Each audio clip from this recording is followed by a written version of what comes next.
Hello guys, मेरा नाम अभिषेक है और आप सबका स्वागत है द स्टोरी रूम में। आज एक और नई आपके साथ कहानी लेके आया हूँ मैं। आज की जो कहानी है ये भी काफ़ी ख़तरनाक है। ये होने वाली है एक चुड़ैल की कहानी से रिलेटेड, और ये कहानी आ रही है देवास, जो कि एमपी में एक शहर है। वहाँ से एक छोटा सा हंसता खेलता परिवार था। उस परिवार के बारे में ये कहानी है। मैं होप करूँगा कि ये कहानी आपको अच्छी लगे, और बहुत सारे ट्विस्ट एंड टर्न्स हैं इस कहानी में, तो मज़ा तो आपको आने वाला है। तो अगर आपने ये वीडियो यहाँ तक देख ली है तो वीडियो को लाइक शेयर सब्सक्राइब ज़रूर कर देना। अपने दोस्तों के साथ इस वीडियो को ज़रूर शेयर करना। और अगर आप भी अपनी कोई कहानी मेरे साथ शेयर करना चाहते हैं तो आप या तो ईमेल एड्रेस पे या फिर इंस्टाग्राम पे अपनी कहानी लिख के मुझे भेज सकते हैं। दोनों के लिंक डिस्क्रिप्शन में मेंशन है। तो बिना किसी देरी के करते हैं अब वीडियो को स्टार्ट। तो आज की ये जो कहानी है, ये कहानी स्टार्ट होती है राम नाम के एक व्यक्ति से। एक राम नाम का व्यक्ति था जो एक फैक्ट्री में काम किया करता था, और उसकी जो जनरल शिफ्ट थी वो रात के 12 बजे से सुबह तक की थी। मशीन्स पे वो काम किया करता था, तो आराम से रोज 12 बजे से थोड़ा सा पहले वो घर से निकला करता था, और उसके घर से 3-4-5 किलोमीटर दूर वो फैक्ट्री थी जहाँ वो काम करता था, और आराम से 15-20 मिनट में अपनी फैक्ट्री पहुंच जाया करता था। दिवाली से एक दिन पहले की बात है, जिस दिन उसके साथ कुछ गलत होने वाला था। दिवाली से पहले वाले दिन की बात है, और उसके घर में भी थोड़ी पूजा वगैरह चल रही थी छोटी मोटी। तो पूजा वगैरह करने में वो थोड़ा व्यस्त था, उसमें उसे थोड़ा टाइम लग गया, जिसकी वजह से वो ऑफिस जाने में या फैक्ट्री जाने में थोड़ा लेट हो गया था। उसे 12 बजे तक पहुंचना होता था, लेकिन 12:15 तो आज उसे अपने घर पे ही हो गए थे। और उसकी एक आदत थी, वो हमेशा साइकिल से जाया करता था।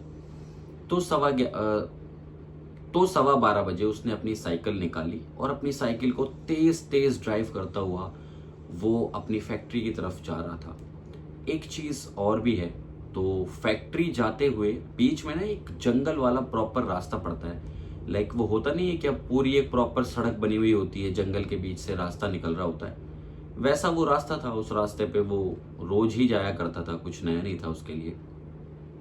अब जब वो उस रास्ते पे जा रहा था, तो जाते हुए बहुत तेज साइकिल वो चला रहा है, जैसे कि मैंने आपको बताया। तो वो क्या देखता है कि रोड पे एक औरत काली साड़ी पहने हुए और एक औरत सफ़ेद साड़ी पहने हुए रोड क्रॉस कर रहे हैं, और वो बहुत खुश हैं, हंसते नाचते हुए रोड क्रॉस कर रहे हैं। ये इतनी तेज साइकिल पे था, इसको कुछ नहीं दिखा। साइकिल उसको ठुकने ही वाली थी, इसने हल्की सी स्पीड साइकिल की स्लो की और कट मार के साइकिल निकाल ली। साइकिल तो निकल गई थी, लेकिन राम को ये बात बिल्कुल पसंद नहीं आई कि ये लोग बिना देखे रोड क्रॉस कर रहे हैं। राम ने उन लोगों को तुरंत मुड़कर गाली बकना स्टार्ट कर दिया कि बदतमीज औरत, पागल है क्या, देख के रोड क्रॉस नहीं की जा रही? अगर नाचना ही है तो सामने से नाचना, साइड में हटके नाच, रोड के ऊपर क्या नाच रही है? ये उसने बोला, और उसने अपनी साइकिल चलानी स्टार्ट कर दी। जैसे ही वो थोड़ा आगे जाता है साइकिल लेके, लगभग मुश्किल से 200-300 मीटर आगे वो बढ़ा होगा, अचानक से ही उसकी तेज चलती हुई साइकिल का अगला टायर निकलकर बाहर भाग जाता है, और वो धड़ाम से साइकिल से गिरता है। लेकिन इस गिरते टाइम हुआ क्या था, वो जो हैंडल का डंडा सा नहीं होता है, लाइक ये हैंडल हमने पकड़ा हुआ है, वो जो बड़ी वाली साइकिल होती थी ना, सिंपल वाली सादी साइकिल, उनके यहाँ पे बीच में एक बोल्ट वाला नट वाला डंडा लगा हुआ होता है। वो डंडा उसके गाल में यहाँ से घुसता है और यहाँ से बाहर आ जाता है। अब इस चीज़ को वो देख के इतना ज़्यादा मतलब परेशान हो गया, और उसका बहुत ज़्यादा खून निकल रहा था। उसको बहुत डर लग रहा था कि ये क्या हो गया। अब वो गिर चुका है, उसके अंदर इतनी हिम्मत नहीं थी कि वो उठ के साइकिल को कंधे पे लेके जाए, लेकिन फिर भी वो जैसे तैसे उठा, अपनी साइकिल को उसने कंधे पे डाला और घसीटता हुआ साइकिल को लेके जा रहा था आगे के लिए। अब उस रास्ते पे उसका रोज का आना जाना था, तो उस रास्ते पर ना 1-2 चाय की टपरियाँ पड़ा करती थी जहाँ लोग सिगरेट या चाय पीते हैं। तो वही एक टपरी सामने उसे दिखी, तो टपरी के पास वो जाता है कि थोड़ा पानी पी लूँगा। उसे बहुत ज़्यादा वीकनेस हो रही थी और दिल घबरा रहा था उसका।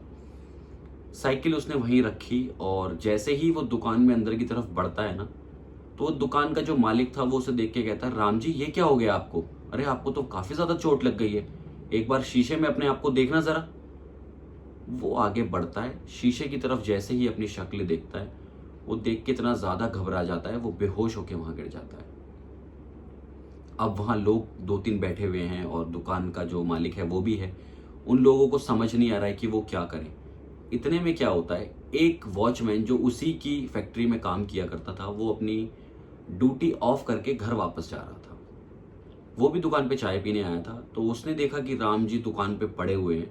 उसने उसके घर पे फ़ोन किया और जैसे तैसे राम जी को उठा के वो हॉस्पिटल लेके गए। डॉक्टर को उन्हें दिखाया, काफ़ी ज़्यादा उनके खून निकल चुका था, तो डॉक्टर ने बोला कि आपको बेड रेस्ट लगेगा। और जो उनकी फैक्ट्री का मालिक था उसने भी बोला कि राम जी आपको अभी बेड रेस्ट लेना पड़ेगा, आप इस हालत में तो काम पे नहीं आ सकते। तो डॉक्टर ने बोला कि 2.5 महीने आपको बेड रेस्ट करना पड़ेगा। उसको बहुत अजीब तो लग रहा था, लेकिन वीकनेस बहुत हो गई थी, काफ़ी ब्लड लॉस हुआ था उसका। उसने सोचा कि ठीक है, कोई नहीं, मैं बेड रेस्ट कर लूँगा। अब जब उसका बेड रेस्ट पूरा हो गया था, तो उसने सोचा कि अब मुझे काम पे जाना चाहिए। बेड रेस्ट कंप्लीट होने के 2-3 बाद उसने सोचा कि काम पे चलते हैं अब। तो जैसे ही वो दोबारा से जॉइन कर रहा था, अभी उसे 2-3 दिन ही हुए थे ऑफिस जाते हुए। रास्ते में उसे कोई प्रॉब्लम नहीं हुई, ऑफिस पहुंच गया अपनी फैक्ट्री में। फैक्ट्री में पहुंचता है तो होता क्या है, पता नहीं क्या हुआ, मशीन का कोई बटन दबा या क्या हुआ, कुछ नहीं समझ आया। मशीन जो वो चला रहा था, उस मशीन को चलाते चलाते उसके अंदर उसकी 2 उंगली चली गई। जैसे ही मशीन के अंदर उसकी 2 उंगली गई तो हुआ क्या, उसकी ये दोनों उंगली कट चुकी थी और कट के नीचे ऐसे लटक चुकी थी। बस थोड़ा सा ही मांस चिपका हुआ रह गया था उस पे। जैसे तैसे फिर से आनन फानन में उसे उठाकर हॉस्पिटल लेके जाया गया और डॉक्टर ने इस बार उसकी उंगली जोड़ तो दी थी, टांके लगा के उंगली ठीक हो गई थी, लेकिन डॉक्टर ने बोला अब आपको 1 महीने कम से कम बेड रेस्ट करना पड़ेगा। फिर से उसने वो 1 महीने का बेड रेस्ट काटा और जैसे तैसे वो बेड रेस्ट काटने के बाद जब वो दोबारा से ज्वाइन करता है ऑफिस, जाना स्टार्ट करता है अपनी फैक्ट्री में, सब कुछ सही चल रहा था, कोई दिक्कत नहीं हुई। एक मशीन होती है ना जिनसे कटिंग होती है, कटर वटर वाली जो मशीन होती है, उन मशीन पे वो काम कर रहा था। वो करते करते उसके हाथ से इस तरीके से मशीन छूटी कि वो सीधी मशीन यहाँ आई। उसने अपना ऐसे करके सिर बचाया तो आंख तो उसकी बच गई, लेकिन आईब्रो का मांस हट गया पूरा। फिर उसके इतनी सारी चोट लगी, उसको डॉक्टर के पास लेके गए। उसी डॉक्टर के पास बार बार उसको लेके जा रहे थे। डॉक्टर के पास गए तो डॉक्टर ने उसे देखा और बोला कि कम से कम कुछ नहीं तो आपको आधा महीना तो कम से कम बेड रेस्ट चाहिए ही होगा। बहुत बहुत आप बचे हैं। स्टिचेस उसने लगाए और बोला कि प्लीज़ थोड़ा ध्यान रख के आप काम किया करिए, कुछ ना कुछ तो आपके साथ दिक्कत है। फिर से वो 15 दिन का बेड रेस्ट लेता है। बेड रेस्ट लेने के बाद भाई वो फिर से अपने ऑफिस जाता है, फिर से फैक्ट्री जाके काम स्टार्ट करता है कि काम वाम में उसे कोई दिक्कत नहीं हुई, सब सही चल रहा था। लेकिन आज वो खाना खाने जैसे ही अपनी कैंटीन पे 4th फ्लोर में जाता है, खाना खाने के बाद वो नॉर्मली अपना खाते खाते ऐसी थोड़ा सा आगे को चल रहा था। हुआ क्या था, उस टाइम पे किसी ने लिफ्ट दबाई थी, लिफ्ट को कोई लेके नीचे गया था। जैसे ही वो आगे चल रहा था, वहाँ पोंछा लगा हुआ था, उसका पैर फिसलता है, लिफ्ट नीचे जा चुकी थी और वो लिफ्ट वाले गड्ढे में जाके गिर जाता है। काफ़ी सीवियर चोटें उसके सिर में आई थी। भगवान की लेकिन अच्छी दुआ थी उसके ऊपर, उसकी किस्मत अच्छी थी कि वो मरा नहीं। और उसके सिर में थोड़ी ज़्यादा चोटें आई और फिर से उसे उसी डॉक्टर के पास लेके जाया गया, पट्टी वगैरह हुई, स्टिचेस वगैरह लगे, लेकिन वो बच गया था। लेकिन इस बार डॉक्टर ने उससे बोला कि राम जी कुछ तो आपके साथ शायद दिक्कत है, फिजिकली तो आपको कोई प्रॉब्लम नहीं है ना, आप प्लीज़ अपना चेकअप वगैरह कराइए, मुझे लग रहा है कुछ तो दिक्कत है, क्योंकि आपके साथ काफ़ी बारी ये चीज़ें हो चुकी हैं, काफ़ी चोट लग रही हैं। उधर उसकी फैक्ट्री में भी लोग बहुत परेशान थे। वो ये सोच रहे थे कि जिस दिन से राम जी के साथ वो इंसिडेंट हुआ है, उस दिन के बाद से लगातार ही वो मतलब ऐसा उनके साथ हो रहा है कि कभी कुछ चोटें लगी जा रही हैं। और सिर्फ राम जी के साथ, उनके अलावा और भी बहुत सारे ऐसे लोग हैं जो रात की शिफ्ट कर रहे हैं, लाइक किसी और के साथ भी तो कुछ हो सकता है, हमेशा उनके साथ ही क्यों ऐसा हो रहा है। तो आपको याद होगा जो पहले इंसिडेंट पे वो वॉचमैन उन्हें हॉस्पिटल लेके गया था, वो वॉचमैन राम जी को अच्छे से जानता था, काफ़ी टाइम से उनके साथ काम कर रहा था।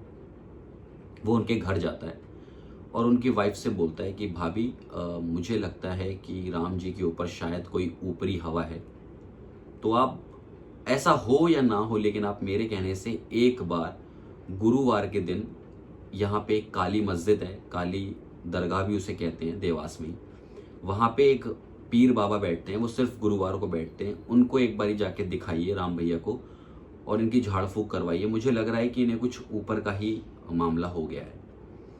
तो वो भाभी भी अपने मतलब हक से उनसे बोलती हैं कि देखो मैं अकेले कैसे जाऊंगी, आप ही वॉचमैन भैया मेरे साथ चल रहे हो ना।